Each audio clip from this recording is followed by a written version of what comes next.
اعوذ باللہ من الشیطان الرجیم بسم اللہ الرحمن الرحیم قل ما کنت بدعا من الرسل وما ادری ما یفعل بی ولا بکم ان اتبع الا ما یوحی الی وما انا الا نذیر مبین۔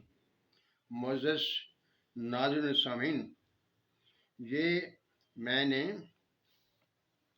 سورہ احقاف کی آیت مبارکہ آپ کے سامنے تلاوت کی ہے۔ یہ میں نے کیوں آپ کے سامنے یہ آیت رکھی؟ میں نے سنا کچھ لوگوں سے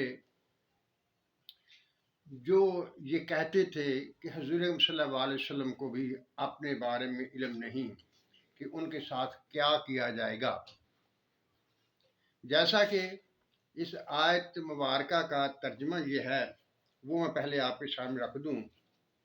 قل، فرما دیجئے، ما کنت بدعا من الرسل، کہ میں کوئی نیا رسول نہیں ہوں، وما ادری، اور میں نہیں جانتا، ما یفعل بی، جو کچھ میرے ساتھ کیا جائے گا، ولا بکم، اور جو تمہارے ساتھ کیا جائے گا۔ یعنی وہ لوگ یہ سمجھتے تھے کہ نعوذ باللہ من ذالک، حضور اکرم صلی اللہ علیہ وسلم کی بخشش کا کوئی علم نہیں ہے کہ اللہ تعالیٰ انہیں بخشے گا یا نہیں بخشے گا۔ لیکن یہ بہت بڑا مغالطہ ہے جو یہ لوگ دیتے ہیں، اور کچھ کہتے ہیں نہیں بعد میں وہ آیت آ گئی، ان رفعنا اللہ کا ذکر وغیرہ آیات آ گئی، تو اس سے یہ پتہ چل گیا کہ حضور اکرم صلی اللہ علیہ وسلم کو اللہ تعالیٰ نے بلند مقام پر فائز فرما دیا ہے۔ لیکن جب یہ آیت مبارکہ نازل ہوئی تھی تو اس وقت حضور اکرم صلی اللہ علیہ وسلم کو کچھ پتہ نہیں تھا۔ میرے بھائیو، اگر اللہ تعالیٰ آپ کو سوچنے کی عادت ڈال دے، غور و فکر کرنے کا آپ کو موقع مل جائے، تو غور کیجئے کہ یہ آیت اس وقت نازل ہوئی جب حضور اکرم صلی اللہ علیہ وسلم مقام نبوت پر فائز تھے اور قرآن شریف اتر رہا تھا۔ آپ کی نبوت کی تبلیغ جاری تھی، آپ اپنا فریضہ انجام دے رہے تھے۔ اب کوئی آدمی یہ ایمان رکھ سکتا ہے کہ جس آدمی پر میں ایمان لایا ہوں، جس کو میں نے نبی تسلیم کیا ہے، کیا اس کی عاقبت کے بارے میں بھی اس کے ذہن میں کچھ غلط خیالات آ سکتے ہیں؟ یعنی وہ سوچ سکتا ہے کہ وہ نبی جس کا میں کلمہ پڑھ رہا ہوں اسے اللہ تعالیٰ نے بخشنا ہے یا نہیں بخشنا؟ اگر اس کا یہ ایمان ہے اور وہ یہ سمجھتا ہے تو اسے ہٹ جانا چاہیے، اسے ایسے نبی کی اقتداء نہیں کرنی چاہیے، پیروی نہیں کرنی چاہیے جسے اپنی عاقبت کا خود علم نہیں ہے۔ دیکھیے، میں آپ کے سامنے کچھ چیزیں رکھتا ہوں اور آپ سمجھ جائیں گے کہ اگر ایسا ایمان ہو تو اس آدمی کا ایمان بھی نہیں ہے، اور وہ اپنے نبی کو نبی کا مقام نہیں جانتا ہے، اور اس کے جو پیروکار ہیں ان کا بھی کچھ پتہ نہیں ہے۔ دیکھیے، ایسا نہیں ہے۔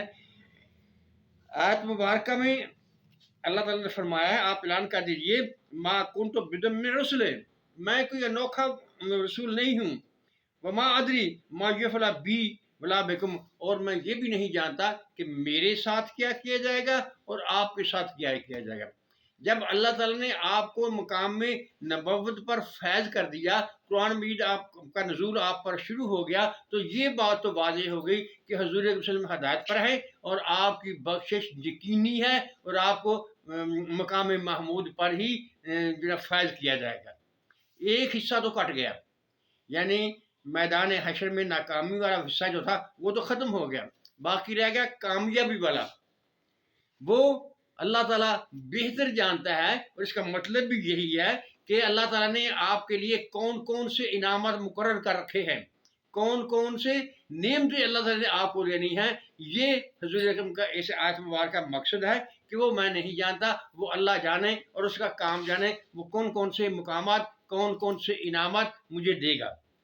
اور جو دوسرا حصہ ہے ولا بکم والا، اس میں یہ بات ٹھیک ہے کہ اللہ تعالیٰ نے ہم لوگوں کے ساتھ جو کچھ کرنا ہے وہ اللہ بہتر جانتا ہے، لیکن نبی کو علم ہے۔ اللہ تعالیٰ اپنی مرضی سے کرے گا، ہمارے اعمال کو دیکھے گا، ہماری نیتوں کو دیکھے گا اور فیصلہ کرے گا۔ ہماری بخشش میں تو شک ہو سکتا ہے، لیکن نبی کی بخشش میں کوئی شک نہیں ہو سکتا۔ اس لیے یہ کہنا کہ حضور صلی اللہ علیہ وسلم کو بالکل مطلقاً علم نہیں تھا کہ ان کے ساتھ کیا کیا جائے گا، یہ کج فہمی ہے، کم عقلی ہے، ایسا نہیں ہے۔ اور اس کے لیے یہ بھی شرط نہیں ہے کہ بعد میں آنے والی آیتوں نے اس کی وضاحت کر دی،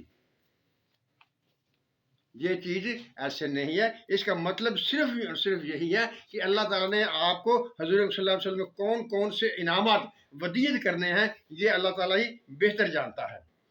وہ اپنے محبوب کو جس قدر چاہے گا اس قدر انعامات سے نواز دے گا، لیکن ناکامی کا سوال پیدا نہیں ہوتا۔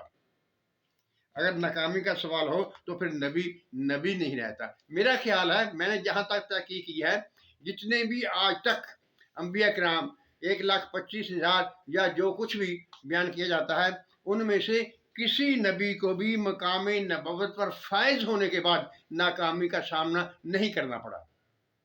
امتحانات تو آتے رہے، انبیاء انعامات اپنے امتحانات میں پورے اترتے رہے، لیکن یہ نہیں ہوا کسی ایک نبی کے ساتھ بھی کہ اس کو ناکامی نصیب ہوئی ہو اور آخرت میں کامیابی نہ ملی ہو، یا اس کی آخرتی کامیابی کے بارے میں کوئی شک ہو۔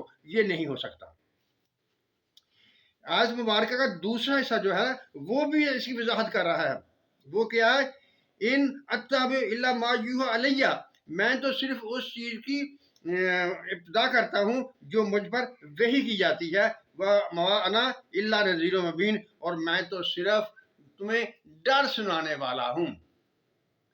یعنی پوری آیت مبارکہ مطلب یہ ہوا کہ حضور صلی اللہ علیہ وسلم جو کہہ رہے ہیں ما ادری ما یفعل بی، یہ اس کا مطلب یہ نہیں ہے کہ میری آخرت میں کوئی شک ہے، میری کامیابی میں کوئی شک ہے۔ یہ صرف ایک انداز ہے تبلیغ کا، ایک انداز ہے امت کو ڈرانے کا اور ان کو راہ راست پر لانے کا۔ معزز سامعین و ناظرین، اگر میری اس گفتگو سے آپ کے ذہن میں کچھ سوچنے کا خیال آ گیا ہے تو میں سمجھوں گا کہ میرا مقصد پورا ہو گیا۔ اللہ تعالیٰ ہم سب اپنی رحمتوں کی بارش کرے اور ہمیں سیدھے راستے پر چلنے کی توفیق دے۔ آمین۔ اللہ حافظ۔